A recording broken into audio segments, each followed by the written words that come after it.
और अभी गिरफ्तारी कर जी शुभेंदु जी के राज्य में सर थोड़ा सा लग रहा है कि डेमोक्रेसी की भी रक्षा हो रही है। कल जो कोर्ट में जज साहब ने कहा कि हम 26 तारीख तक रोक लगाते हैं, ये चुनाव लड़ें, श्रीमान जहांपनाह जहांगीर जी ये चुनाव लड़ने के अधिकारी हैं, इनको कोई रोक नहीं सकता है, हम भी नहीं रोक सकते।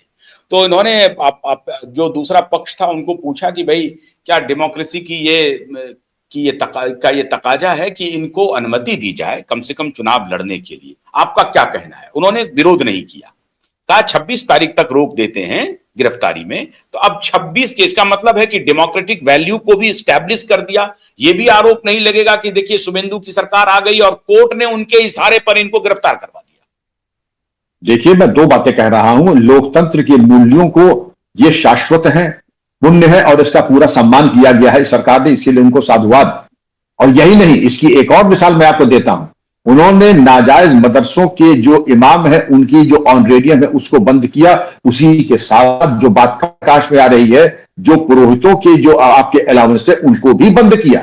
ऐसा नहीं कि नाजायज मदरसों के उन्होंने पुरोहितों के भी जो पुजारी हैं उनके भी ऑनरेडियम को बंद किया, लेकिन इसका हाईलाइट नहीं किया गया। मैं चाहूंगा आपके चैनल के माध्यम से कि कानून की एक रूपता और लोकतंत्र के मूल्यों को प्रशस्त करने में इस सरकार ने किया है, जिसके लिए इनको साधुवाद। क्योंकि ये चीजें हमको किसी से दुश्मनी थोड़ी, हम कह रहे हैं भारत और संविधान और भारत की संविधान को जो मानने वाले हैं, हमारा कोई शत्रु थोड़ा ही है, लेकिन जो भारत का कानून न माने, बीएनएस इंप्लीमेंट न होने दे, हम ये कह देंगे ये हमारी अमानत है, नाजायज बांग्लादेशियों रोहिंग्यास को आप गले लगाएं, उनके कॉस्ट पे जो टैक्स दे रहे हैं, तो प्रश्न तो पूछे ही जाएंगे और उसके ऊपर कार्रवाई भी की जाएगी, क्योंकि ये सामान्य बात नहीं थी। आपने बिल्कुल सही कहा, इन सब मूल्यों को करते हुए और इन तमाम चीजों की जो धरपकड़ हो रही है उसके लिए बहुत बहुत बधाई इस सरकार को। और इसका मतलब 26 के बाद तो गिरफ्तारी होगी ना जहांपनाह की? जहांपनाह की खैरियत, मैं उनका सबका, मैं किसी की निंदा स्तुति नहीं करता हूं, मैं भगवान उनको अल्लाह ताला लंबी उम्र अता फरमाए, लेकिन मेरी दुआ देने से नहीं होता है। आपने जो पाप कर्म किए हैं, अपनी हिफाजत के बारे में आपको फिक्रमंद होना चाहिए। गिरफ्तारी तो बड़ी छोटी चीज है। ये शाहजहां शेख, जहांगीर, इनका भविष्य मुझे साफ दिख रहा है। इनका भविष्य, भगवान करे मैं गलत हूं, क्योंकि इन्होंने जो जो हत्याकांड और जो जो किए हैं और पाकिस्तान बांग्लादेश तक सुरंगें बनाई हैं, इनका कुछ भी हो सकता है, लेकिन इनकी हिफाजत के लिए यह खुद सक्षम है अपनी हिफाजत और अपने को महफूज रखने में। इसलिए आशुतोष जी, मैं ये चाहूंगा सरकार भी इनकी हिफाजत करे, लेकिन जो वांछित है उतना ही दे, क्योंकि पहले प्राथमिकता सरकार की होती है कानून के मानने वालों और आम शहरी की सुरक्षा करे, उसके बाद कानून तोड़ने वालों की सुरक्षा उसके बाद में आती है। इन्होंने तो कानून अपने हाथ में लेकर के किया जी। अब एक बड़े युद्ध की बात मैं करूंगा सर। अब पश्चिम बंगाल से थोड़ा आ जाते हैं राष्ट्रीय राजधानी की तरफ। वहां जो लड़ाई चल रही है वो तो डेमोक्रेसी की लड़ाई चल रही है। चुनाव हुए, मतदान होने के बाद रिजल्ट आए, सरकार बन गई। यहाँ लेकिन एनसीआर में एक इकोसिस्टम है जो स्वीकार नहीं कर रहा है। वो कह रहा है कि पश्चिम बंगाल में कोई चुनाव नहीं हुआ। आजकल एक बहुत पुराने संपादक जी हैं, वो यात्रा करके लौटे हैं, उन्होंने आर्टिकल छाप दिया है।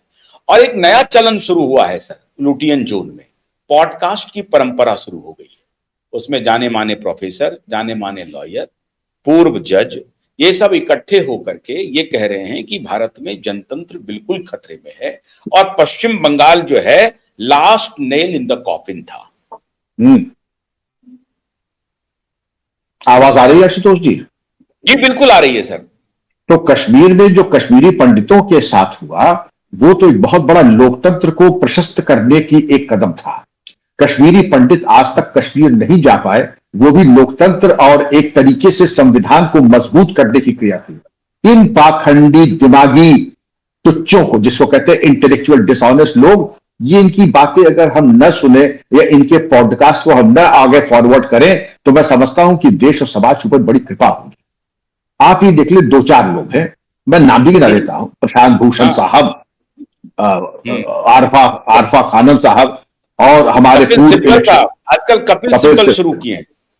कपिल सिब्बल साहब शुरू किए हैं। तो ये कहते हैं कि लेफ्ट लिबरेंडो, pseudo secularist, Khan Market gang, इन लोगों को ये मिलता है कि एक तरीके से बौद्धिक एक ऊंचाई मिल जाती है कि हम अपने आप को ही इसको कहते हैं स्टॉकहोम सिंड्रोम।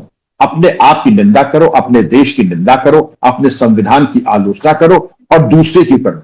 दिल्ली में जो दंगे हुए थे और आईबी के अफसर को चाकू मारा था और जिस तरीके से अत्याचार दिल्ली पुलिस के कर्मचारियों पे हुआ था, वो बहुत ज्यादा मजबूत था। क्या आपको मालूम है कि उन दंगों के पहले किसके घर पे मीटिंग हुई थी जिसमें शमशेर इमाम आए थे? प्रशांत भूषण के घर पे, ये चुट्टों के घर पे। ये तो भैया खुशकिस्मत है कि यहां पर है। मैं ये जानना चाहूंगा कि दिल्ली पुलिस ने इनके ऊपर जाके पूछताछ क्यों नहीं की थाने में लाके? आपकी मजबूरी क्या थी? बाद में दिल्ली दंगा हुआ, वो आपके घर में बैठ के क्या बैठक कर रहे थे?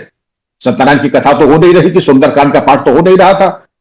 दूसरी चीज, इन लोगों के ऊपर आपने बिल्कुल सही कहा, पश्चिम बंगाल में आपने तो 23 लाख वोटरों को बाहर कर दिया। 23 लाख वोटरों को नहीं, जो चीज सुप्रीम कोर्ट के आदेशानुसार उनकी मॉनिटरिंग में हो रही, आप लोगों के गिरोह ने पूरी कोशिश कर ली कि हमारे जजेस को, जिसमें एक महिला जज भी थी, उसके बच्चे को आपने बंधक बनाया। और इस छोटे जहांगीर खान ने कहा कि हमने बंधक थोड़ी बनाया, हमने खाना और पानी जाने दिया। वो भी अराजकता आपने देखी थी 4 मई के पहले, जिस तरीके की तूफान बदतमीजी गुंडागर्दी होती थी, उसके बारे में एक शब्द नहीं कहा।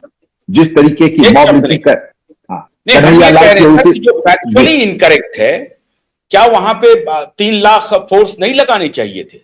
जिस तरह का गुंडागर्दी का आलम था, तो क्या करना चाहिए था? थाली में आरती उतारनी चाहिए थी, क्या करना चाहिए था? 3 लाख का फोर्स नहीं, वहां पे लगनी चाहिए थी और ज्यादा फोर्स। आपने 3 लाख में मैनेज कर लिया, ये हमारी फोर्सेस की काबिलियत है।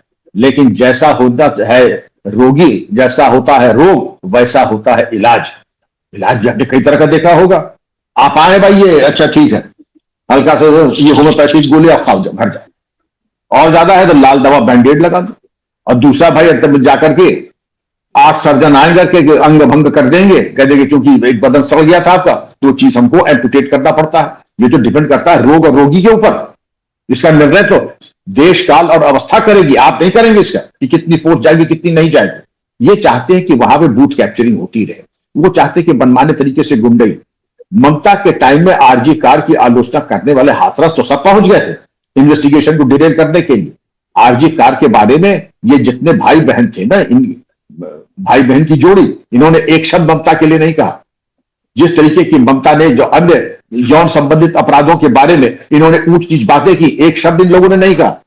आशुतोष जी, इसको कहते हैं इंटेलेक्चुअल, जिसको बौद्धिक टुच्चाई, हिंदी में कहूं तो बौद्धिक टुच्चाई, अंग्रेजी में कहें तो इंटेलेक्चुअल डिसऑनेस्टी।